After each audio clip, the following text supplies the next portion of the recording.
Hello, everyone. It's me, Alonda. I'm coming to you as Alonda Kusimo now. This is something that has been very near and dear to me as over the course of the last 2 years, we have been uh, having an application or going through the process of immigration, um, having a U.S. citizen file a petition for their foreign spouse, which is my husband, who's from Nigeria. Many of you all know. So I want to share with you my point of view because I think it will shed some light into as we go into 2024 election, just to give you help you better understand what's going on. So what I would ask you to do is definitely share this, invite people. If you know anyone who's dealing with immigration issues, who's waiting on their visa, interview, or just the entire process, please share that with them. Share this with them, please, please, please. And as I stated, let me state this disclaimer. This is my experience, my view, and I'm not blaming anyone for anything except the process is broken. The process is broken. And as we get into it, you'll understand why I am saying the wall is not the only issue. The border is not the only issue. So please share this. If you are in a state or a country where you know that your congressman or U.S. Senate representative has a passion and desire to talk about immigration reform, talk about the immigration backlog, as well as the issue with the border, please tag them in this. I really want this to go viral because you're getting ready to hear from someone who's living it, who's in the moment. And I'm going to share my experience, but I'm also going to share information with you as it relates to what's going on. Those of you all know I've been actually having a cold, so I'm getting over it. But nonetheless, I feel that it's time for me to go public about this. So please, I encourage you to share with everyone. First of all, let me give a huge kudos out to those congressmen and state representatives who have responded to my emails, but more importantly, let me give a special thank you to Mary Rodriguez, who is, she works out of Jasmine Crockett's office, who is our caseworker. So I do want to let you know that the process that's put in place for expedited does work. So you do have to utilize it and just follow the plan that they've given you. However, in my situation, it's unique. So we're trying to get individuals to understand it. So before I share my personal journey with me and my husband working through immigration and why we say it's not a border issue or a wall issue, it's I truly believe it's a backlog issue. And so I just want to, you know what? No, let me share with you our story. So my husband and I got married in November of 2022, 11/25/22. And when we got married, prior to that, we had put in for him to come and visit the U.S. so he could speak with those people that were important to me to ask for my hand in marriage. If you're of the Nigerian culture, then you understand that there are things for you to do. The first time we submitted, he was denied. They said that encouraged me to come to the UAE to visit.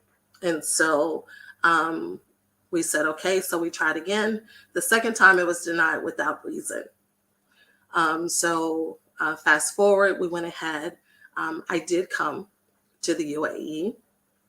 We were married, and we then began to apply for the visa for him, the I-130, for him to come to the States. We have been on this journey since February of 2023. And so we've made it all the way to the point. So I want to share with you the process that happens so you'll have an understanding. When a person applies for a visa for their spouse who's an immigrant to come to the States, you have to do a petition. When you do that petition, it goes to USCIS, which is the U.S. Citizenship and Immigration Services Office. They approve the request.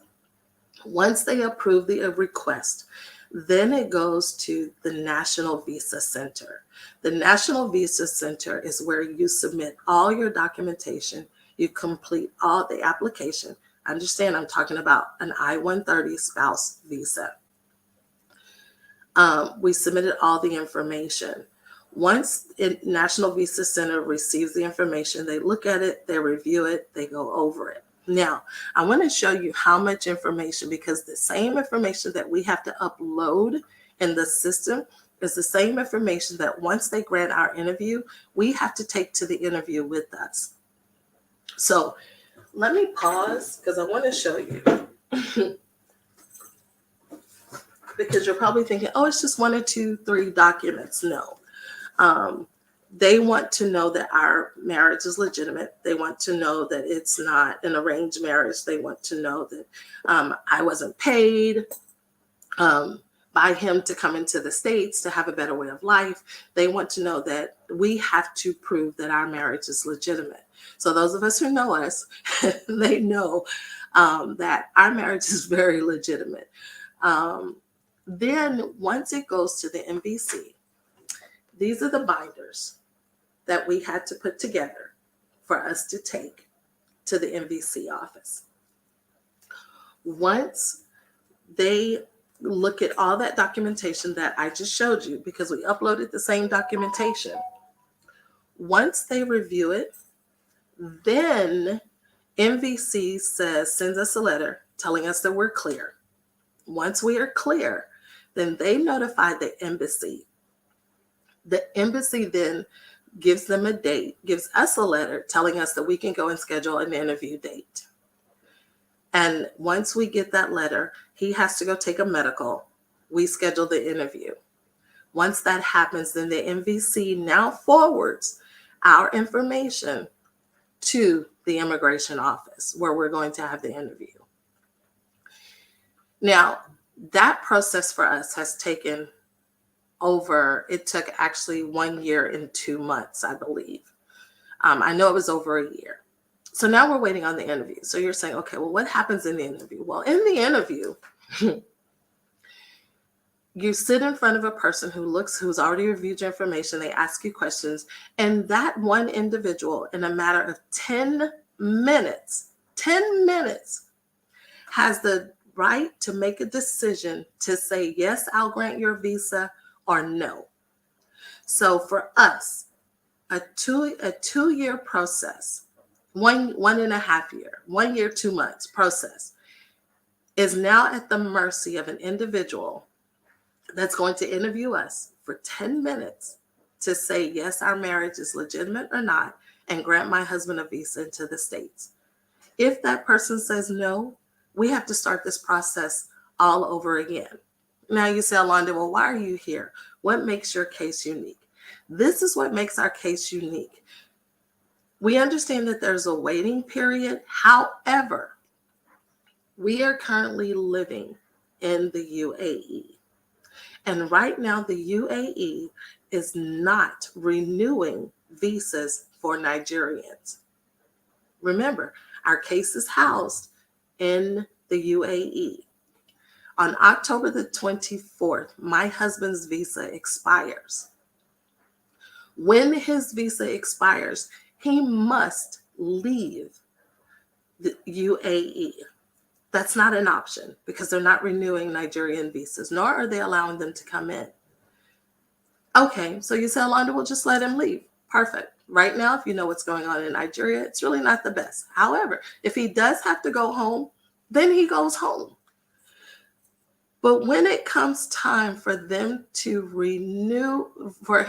when it comes time for him to actually schedule his interview appointment, remember, that's what we're waiting on, to schedule his interview and to go get his medical, which has to be done at a specific office that is assigned by the embassy here in the UAE. If it is after October the 24th, my husband cannot come back into this country to have his interview, nor to have his do his medical. So you say, well, Alon, to transfer the case. Here's the uniqueness about the case. He cannot transfer the case until he's back in the country where he wants the case transferred to, which is his home country. That's one. Two, his home country has to accept the transfer from the embassy that's sending it to them. So that's why for us, my husband's case is unique, and we're seeking to have it expedited. So just wanted to tell you a little bit as to why this whole immigration wall issue, border issue has become a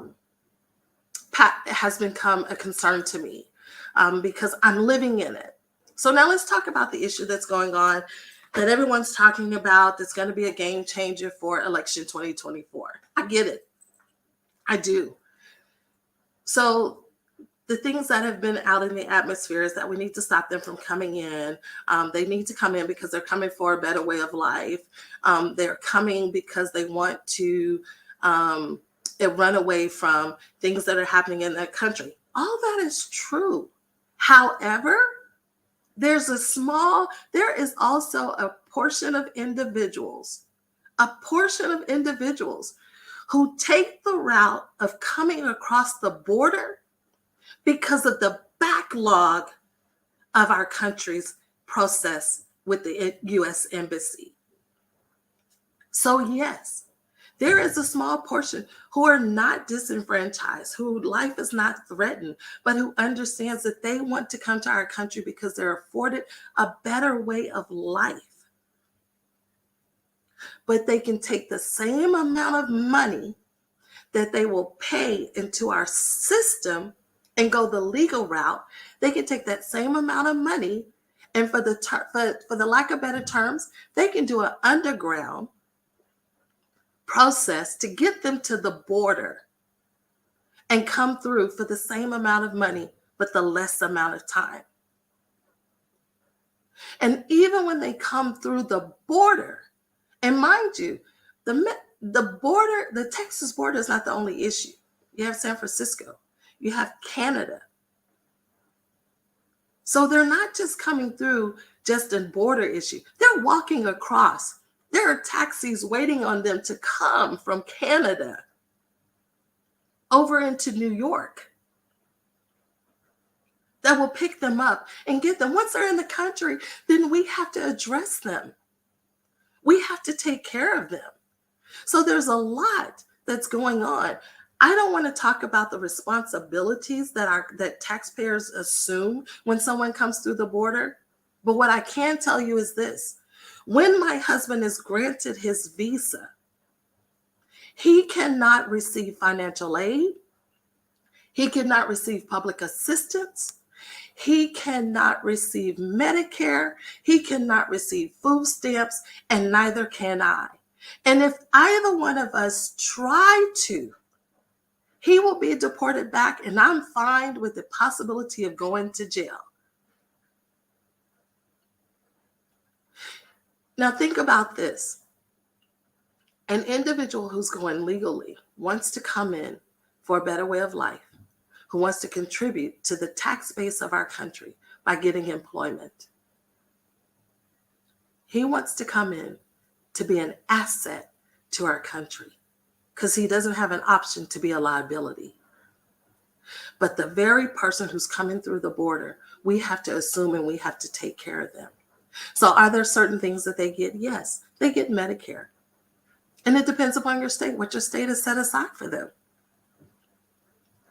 But for us, the legal way, there's nothing for 5 years until my husband can apply for citizenship because he has to wait. He's either going to be granted a 2-year or a 5-year visa. So if we address the issue of our backlog, now let me talk about our backlog, because we all know The border issues, yes, we have issues with security and enforcement. We have issues with the humanitarians concern. We have issues with the policies and the regulations. Yes, we're focusing on that. But now let's talk about the backlog issues. The backlog issues. We have issues with the processing delays. We have issues with the system inefficiencies. Keep in mind, there has not been an immigration reform since 1986. Think about technology, where it's gone from. And then think about what I just told you. We have to upload documents. Plus, we have to also print it out, kill trees, print it out, and take the same information that was uploaded, take it in paper form to the interview. Then we also have the legal and the bureaucratic hurdles that we have to go through. That's one thing. But when we talk about the backlog, I want to give you some numbers on backlog. And if you want my receipts and fact check me, all this information can be found on travel.state.gov. So updated as of July 2024 for the month of June, cases that are ready for interview, that the MVC has said these cases are ready for interview, is 448,285. The number of cases that have been scheduled is 53,450, which leaves a remaining that are waiting for to receive that letter, which is us, to say we can schedule an interview and go take your medical, is 394,835 per month as of the month data. Now, in 2019, which was just a few years ago, that number was 60,866 people waiting for an interview per month. So we've gone from 2019, which was just 5 years ago, 60,000 waiting, to now we're at 394,000. So now the next issue when we talk about backlog issue is how many embassies do we have that can process? Because the number of embassies do matter. And then if you only have one, or you only have 2 or 3 people working in the embassy location, and you have a backlog and your location has, let's say, 20,000 of the cases, but you only have 3 people for a 10-minute interview, 10-minute, 15, depending upon what visa they come through, right? But I can tell you from the people that we know that have done a spouse visa, the interview has been no more than 10, 20 minutes. There's a total of the U.S. embassies. There's 173. If you want to know where they all are, as I stated, you can go to travel.state.gov or you can go to visaplace.com. And then there's 88 consulates. So where are the largest cases? Of course, it's where everybody is talking about the border. It's in Mexico. Absolutely. So if you know that the country that has the largest amount of cases and they're coming through the border, could it possibly be that the things that America is saying that individuals are running from their countries to come to the States, sex trafficking, better way of life, drugs, cartel, rape, molestation, lack of jobs, lack of opportunity. If that is the case, then can that person really wait 10, 15, 3 years for you to process their visa? And if their answer is no, then I'm going to take the risk and I'm going to put my life in jeopardy. I'm going to put my family's life in jeopardy, and I'm going to go the underground way, and I am going to come across the border because the cost is the same. What they pay to come across the border illegally, to pay underground people, is the same amount that we spend going through the process the legal way. Because once we get through the country, once they enter into the U.S., now we're responsible and we're going to take care of them. All while the ones who are processed legally are waiting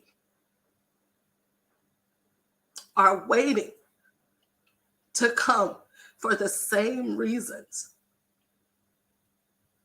There are stories on YouTube.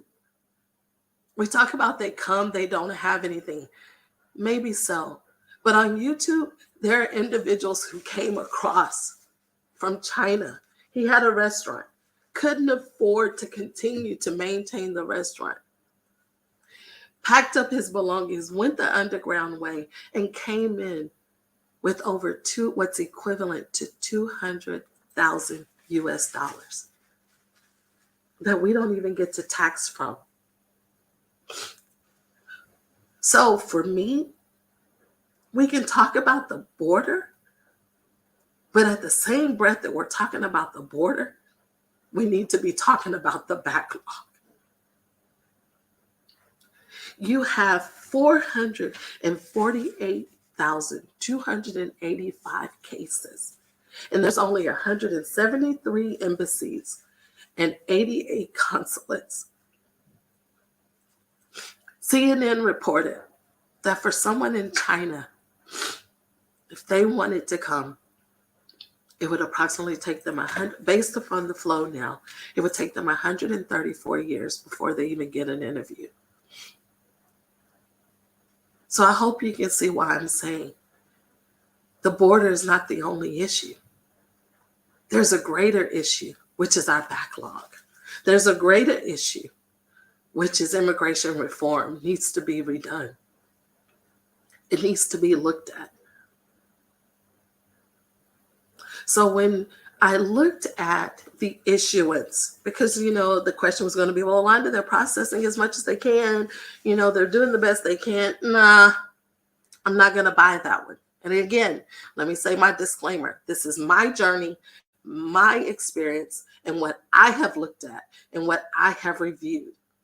There's a report that comes out every month on travel.state.gov, which is the monthly statistics of cases that are being done in every embassy.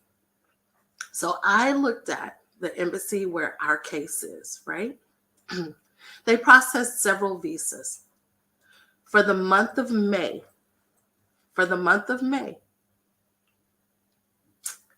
that office processed spouse visas, which is us. They processed 2. But for the all visas that are coming, that are in waiting, they have scheduled for, they processed 256 cases. 256 cases. The average case, you're only in there for about, I'm going to say an average of 30 minutes. I know for spouse, it's about 10 to 20. My husband's first 2, before we got married, when he was wanting to come to ask for my hand in marriage, one was less than 7 minutes because you're at the mercy of the person who's sitting behind the desk. 256 cases were processed in the month of May. Out of those 256, only 2 were spouse cases. Go to the month of June, same location, total number of cases. Total number of cases for June, 317 cases. Spouse, our type of visa, 1. Now, I don't know how many people are working there because they don't have those stats. You can't call, you can't talk to them. We cannot reach everyone. Our families keep saying, call them. You can't call. It tells you in the letter. Do not call until 1 year after your case has been approved by NVC.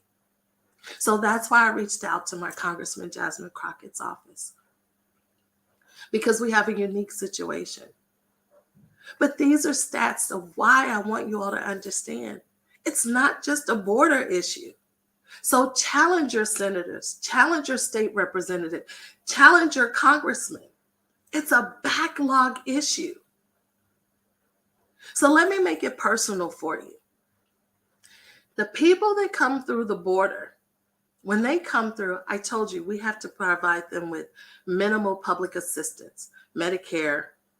Some states provide them with a stipend. Some states provide them with food assistance, right? Now, remember earlier I told you when my husband comes through, we can't access any of that. He can't access it. Even if he wants to go to school, he cannot even apply for financial aid. So as a U.S. tax-paying citizen, I understand we want to be concerned about the border, but there's no control of the border right now. There's no process. So every time they come through, which is on the average of 4,000, but yesterday, Sunday, 13,000 came across the Canadian border into New York. So your tax dollars, which goes towards Medicare, food assistance, and the stipends to help those individuals for a better way of life. I'm not saying that they don't deserve it. Yes, I am saying they don't deserve it because they should have the same benefits and the same responsibility that my husband and I have to go through when he came the legal way and nothing's affordable, nothing's available to him, because when I signed on the line to say I will sponsor here, the country says that, Alonda, you said that you can be financially responsible for him if he does not have a job. And when he has a job, he will contribute to the tax base the same as every other U.S. citizen, but he doesn't get to take advantage of it. Help me understand that. Help me understand that, because that's the part that's not wrapping. I can't wrap my mind around it. He comes into the country, he gets a job, you take out the same taxes that you take out of a citizen, but he's not allowed to be a benefactor if he ever needs those benefits. But the individuals who come through the border, because they maybe chose not to go through the legal process because of the backlog issue, gets those benefits. So if you want to actually come into this country and you're smart and you're intelligent and you're like the business owner from China, I'm going to come through the border, because now I can take advantage of the Medicare. I can take advantage of the benefits. I can take advantage of the food allowance. I can take advantage of housing. I can take advantage of scholarships. Whatever you have to offer me, I can take advantage of. Versus, and I came through with over 200,000. What's equivalent to 200,000 US dollars that you can't even trace? But for my husband, you want our bank statements, you want our assets, you want our houses, planes, trains, cars, automobiles, whatever we have, you want it. And all he is allowed to do is to come into our country. Yes, he gets a better way of life. Yes, he is allowed to be with his wife.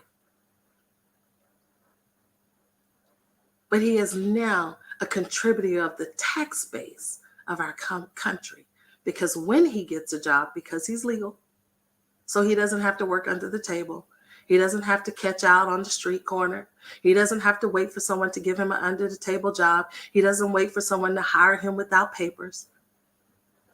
He goes and get a job, and he contributed to the tax base of federal, state, and local services that he can never be a benefactor of until he becomes a U.S. citizen. So I'm asking everyone who's watching this today, share this. Share it with your state representative. Share it with your share it with people, to let people wake up and realize it's not just about the border. The border is only a fraction. But if we fix the backlog, it might also fix the border issue. Just maybe. My thoughts. Just me. Someone who's living in it, living in the moment right now. So please share this with anyone. I will share with you all. I have reached out to several congressmen, of course, My very own Jasmine Crockett, I thank you, Congresswoman, for your office being efficient and effective. To your Chief of Staff, Mr. Kendall Locke, thank you. Mary Rodriguez, thank you for every time that I call from the UAE, you're available to take my call. You don't put me into a voicemail. Thank you. Oh, yes. And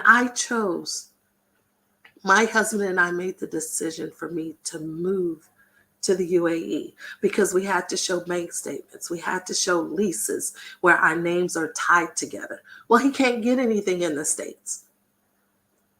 So in order for us to have that checklist off of our list, I had to come here. So when we go in front of this person, that's another check that hopefully they'll give us. So yes, I've been here since May of 2023. I've been here since May of 2023. You don't think I want to come home? You don't think my husband wants to come to the States? So yes, it's a backlog issue.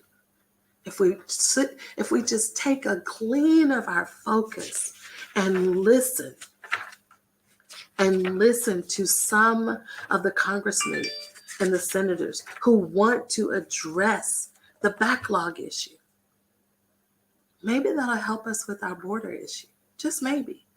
I'm not saying it's factual. I'm not saying that there's not information that I haven't missed, because what I share with you is my personal journey with my husband.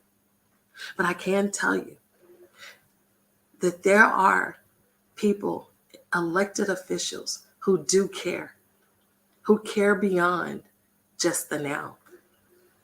So if you know of, and you are one who will be an advocate, and you will write to them and say, thank you for looking beyond the border. Thank you for looking beyond the border.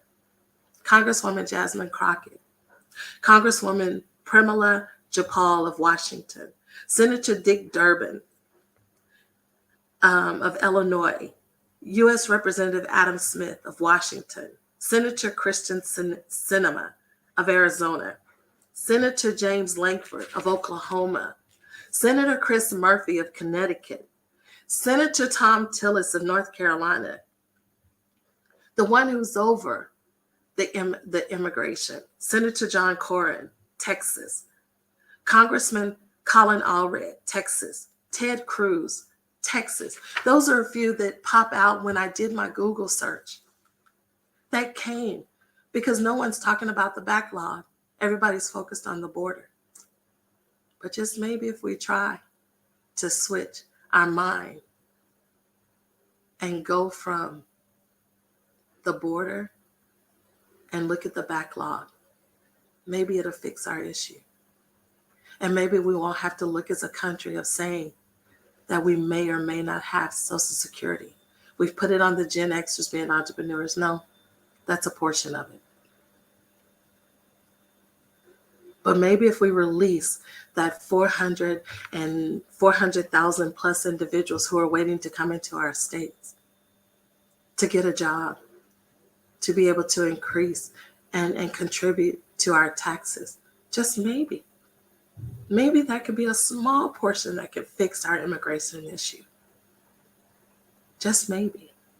That's all I'm saying. So for me, it's not just a border issue. It's a backlog issue. So I thank you all for listening. Please share this. I will keep you all up to date on what's going on with my husband's case. Waiting to hear back from Congresswoman Jasmine Crockett's office. I will let you know. But I would tell you, utilize your resources. The old lady gang in DeSoto, this is what they talk about. You have to use the resources that are in front of you. And that's why it's important that when we elect officials at the local, state, and federal level, it's important that we elect those officials that have a holistic view, not a one-sided view, not a personal view, not an emotional view, but a holistic view that looks at every situation, every possibility. And it doesn't stop with just talking to us about issues, but what changes are you going to make in the process? What changes are you going to make? I stated, immigration reform has not changed since 1986. For those of you who are old enough to think, no, go back. Think about what our technology was like in 86. So if you haven't changed the process in 86, there hasn't been a need to change the systematic processes. There hasn't been a reason to change the process of, yeah, we probably put a website and upload forms. Well, then why am I still printing out this to take to an interview? The same information that uploaded. And we talk about we want to preserve nature. Take this times 400 and plus thousand people. How many trees have we killed? How many trees have we killed? So I don't just look at my situation, I look at the overall picture. Everything that we do has a ripple effect, and it impacts something or someone. So please, I thank you all for listening. I'm done. We will keep you all up to date. As soon as I hear from Congresswoman Jasmine Crockett's office, or if I hear from any others that I called out to you because I personally wrote them. Of course, some said, reach back out to your local, and I expressed to them that I reached out to them because they have been identified as those who have been a voice for immigration reform, addressing the backlog issue. So thank you all for listening. Thank you all for allowing me to share our journey. Until I come back with an update, be blessed. Have a wonderful day. And just know that everything happens for a reason. And there's a blessing in everything that we go through.